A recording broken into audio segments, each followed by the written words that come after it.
The black Mercedes pulled up exactly as the rain started to fall. I should have known then that my carefully built life was about to shatter. 6 years of hiding, 6 years of peace, gone in the time it took for a car door to open. Yama. A fancy car. My 5-year-old son, Dun, tugged at my hand, his eyes wide with innocent excitement. The other kindergarten teachers were already whispering, phones subtly raised to capture whoever was important enough to arrive in a vehicle that cost more than our annual salary combined. I tried to turn away, tried to pull Dawn toward the school's back entrance. But my body had frozen, some primal instinct screaming danger before my mind could catch up. Then he stepped out. Guak Junwei. 6 years. 6 years since that night. 6 years since he destroyed me with 5 words. It meant nothing. I'm engaged. The umbrella in my hand clattered to the ground. Rain soaked through my yellow cardigan. The one Dawn said made me look like sunshine, but I couldn't move. Couldn't breathe. He was exactly as I remembered. Sharp jawline, perfectly styled black hair, that expensive cologne that used to cling to my skin for days. But there was something different in his eyes now. Something harder. More ruthless. Our gazes locked across the kindergarten playground. I watched his expression shift from casual boredom to shock, then to something I couldn't quite name. His eyes dropped to Dun, who was now jumping in puddles, completely oblivious to the nightmare unfolding. No. Bang Taemuk SSI? Vice Principal Im appeared at my elbow, her voice grating with fake sweetness. This is Mr. Guak Junwei, CEO of Paradise Hotel Group. He's touring our facilities for his fiancée's nephew. Could you show him around? You're our best teacher after all. I wanted to scream, wanted to grab Dawn and run. But my mother's voice echoed in my head. Never let them see you weak, Taemuk. You're stronger than what he did to you. I'm actually quite busy, I started. Nonsense. It'll only take a moment. Vice Principal Im was already walking away, leaving me alone with the man who haunted every nightmare and every moment I looked at my son's face. Junwei moved closer. Each step felt like a countdown to disaster. Taemuk. His voice was deeper than I remembered. It's been 6 years, 2 months, and 17 days, I said coldly, forcing myself to meet his eyes. But who's counting? Something flickered across his face. Pain? Regret? I didn't care. You disappeared. I looked for Yama. Dawn crashed into my legs, his red rain boots splashing water everywhere. I'm hungry. Can we get tteokbokki on the way home? Please, please, please. The world stopped. I felt Junwei's stare boring into Dun. Watched as his face went pale, then flushed, then pale again. His hands trembled as he crouched down, bringing himself eye level with our son.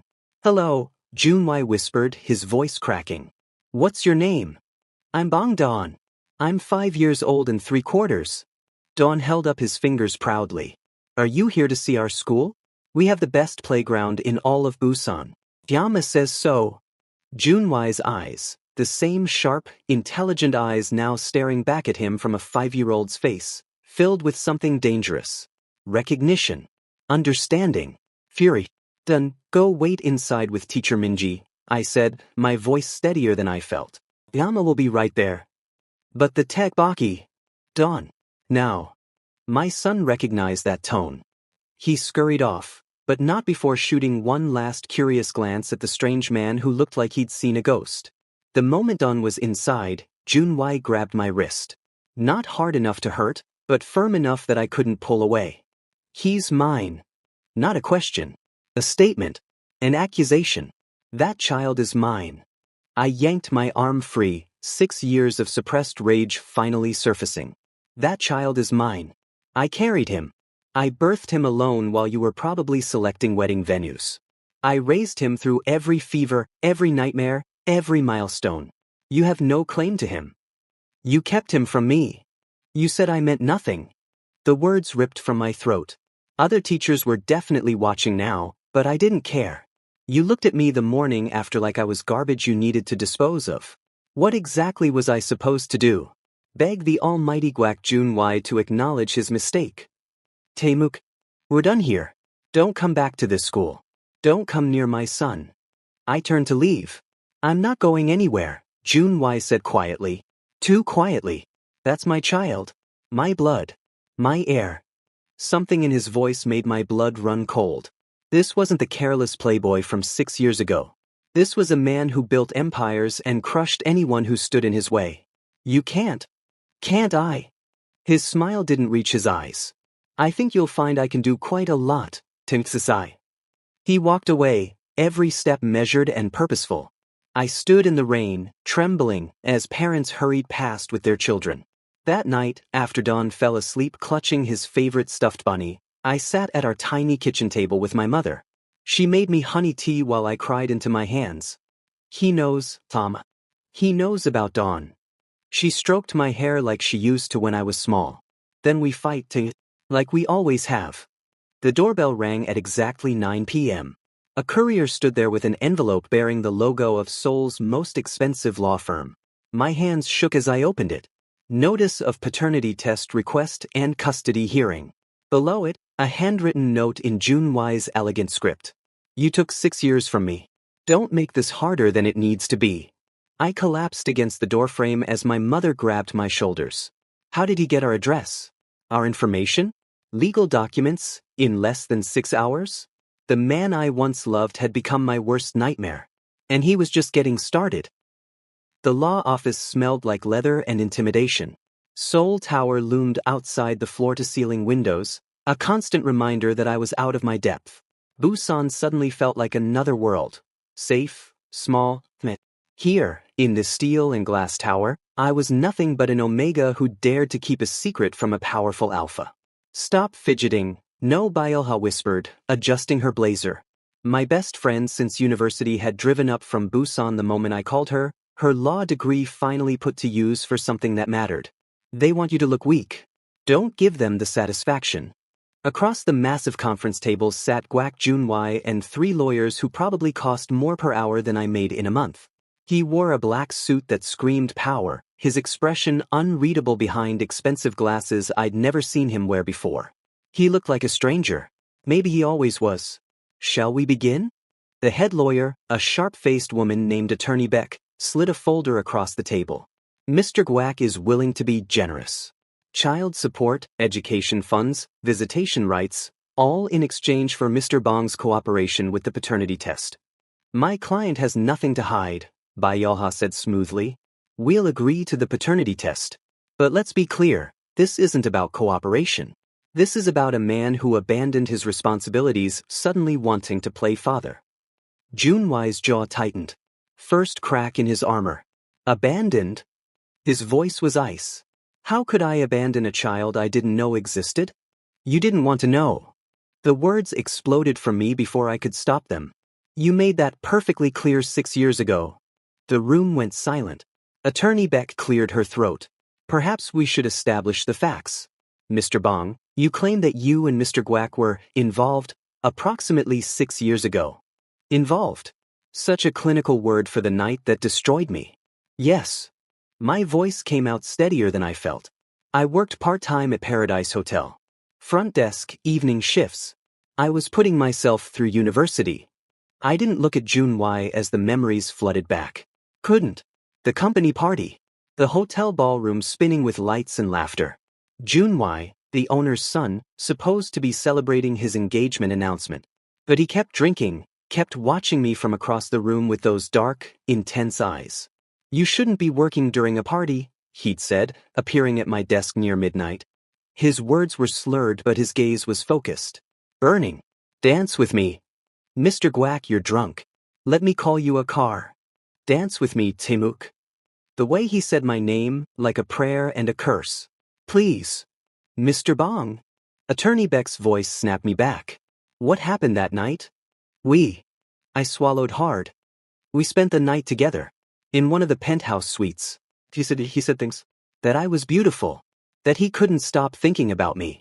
That his engagement was a business arrangement. That he didn't love her.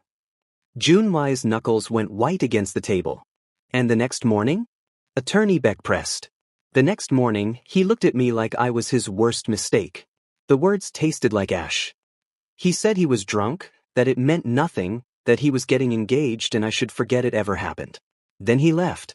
I found an envelope with money on the nightstand. Like I couldn't finish. Didn't need to.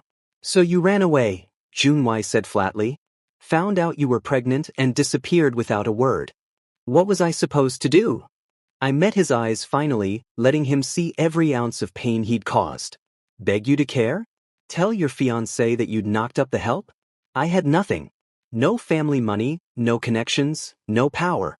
Just a baby growing inside me and the knowledge that his father thought he was nothing. You should have told me. Why?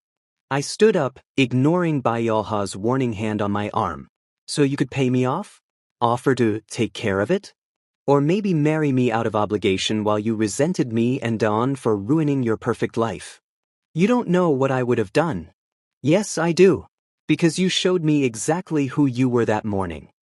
Mr. Bong, please sit down, Attorney Beck said coolly. Emotional outbursts won't help your case. I sat, trembling, hating how weak I felt. The paternity test took 10 minutes. A cheek swab for me, another for Junwei. Results would take 3 days, though we all knew what they'd say. Don had his father's eyes, his smile, his stubborn chin. 3 days later, we reconvened. Attorney Beck slid the results across the table with a satisfied smile.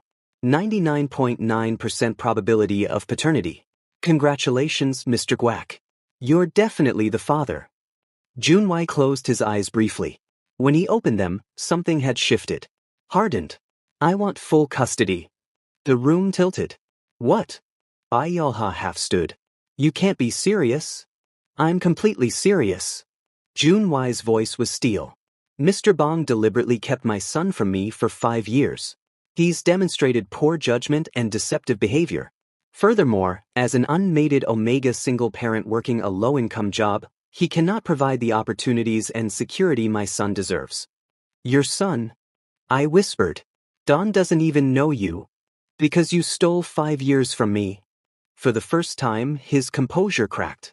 5 years of birthdays, first words, first steps. You took all of it. And you think I'm just going to accept weekend visitation? Don is my heir. He belongs with the Guac family. He belongs with his Iyama, I said, voice breaking. We'll see what the court says.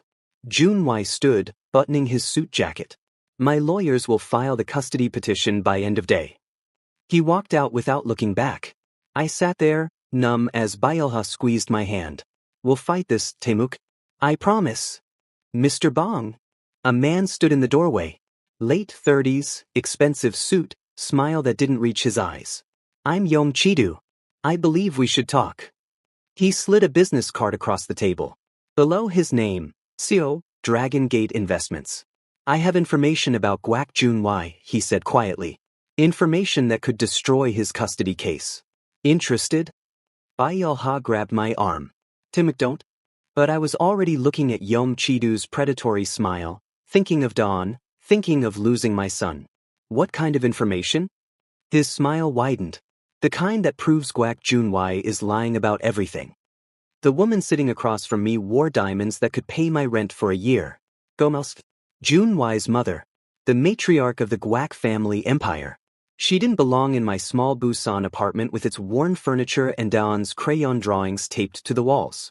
But here she was, sipping tea my mother had nervously prepared, looking at our home like it was a disease. Let's not waste time with pleasantries, Mr. Bong. She set down her cup with a sharp click. You're clearly an intelligent young man. You understand what's at stake. My mother, Shim Pongja, hovered protectively near my shoulder. Mrs. Guac, with all respect, if you're here to threaten my son. Threaten? Heavens, no. Go Mao Suk's smile was poison wrapped in silk. I'm here to make him an offer. She slid a check across our coffee table. My vision blurred looking at the zeros. 500 million won. Enough to buy a house, secure your future, send yourself back to school. Her perfectly manicured finger tapped the check.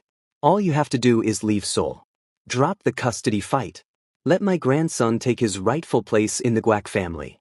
Don's rightful place is with his Iyama, I said quietly. His rightful place is with his father. In a proper home, with proper education, proper connections. She leaned forward. What can you give him, Mr. Bong? Hand-me-down clothes? A one-bedroom apartment? A life of struggle while you work yourself to death as a kindergarten teacher? Each word was a knife, perfectly aimed. I can give him love, I whispered. Love. She laughed. Love doesn't pay for university. Love doesn't open doors.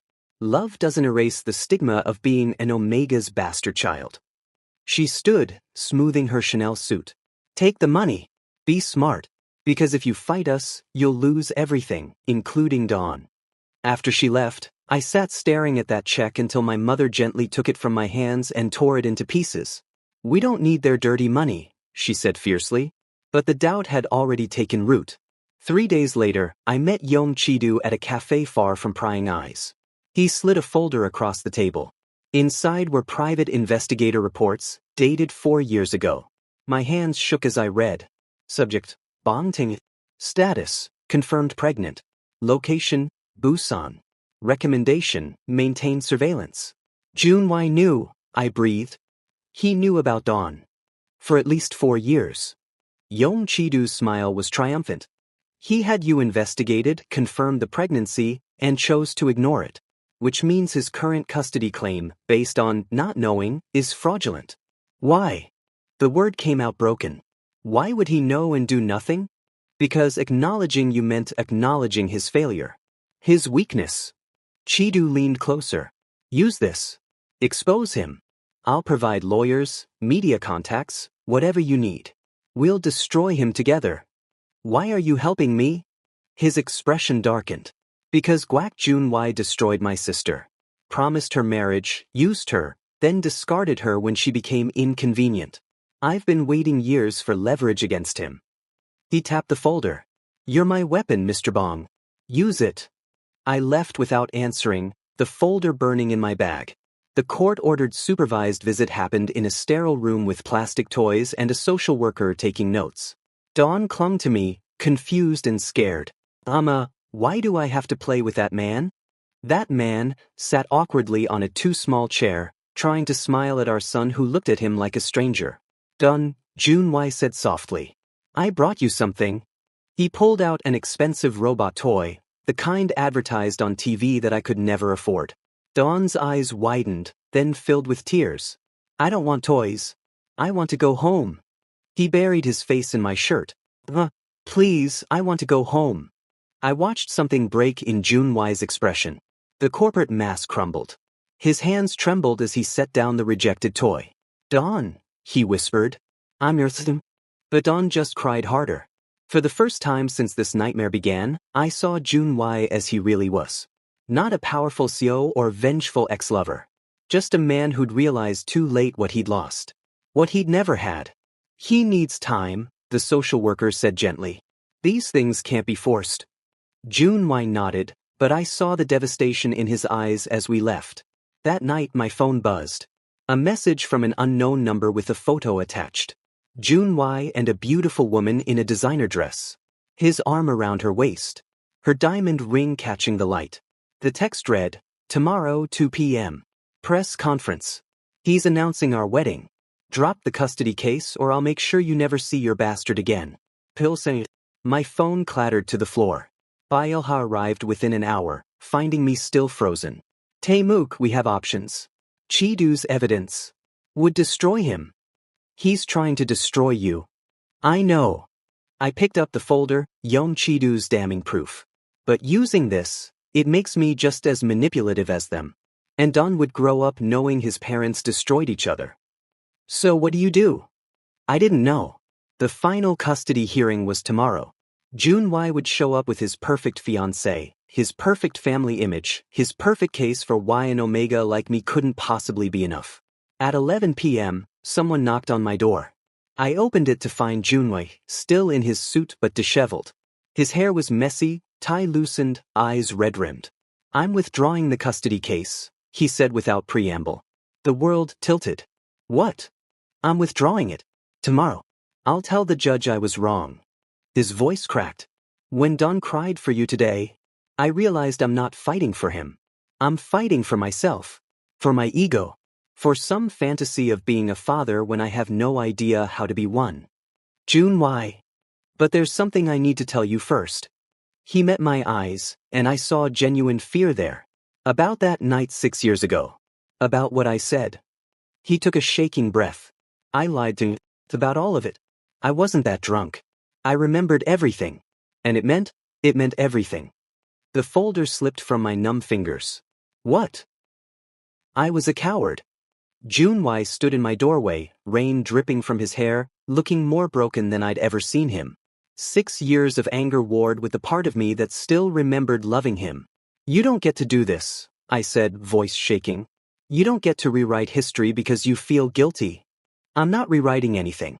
I'm telling you the truth I should have told you 6 years ago. He stepped inside without invitation, and I was too stunned to stop him.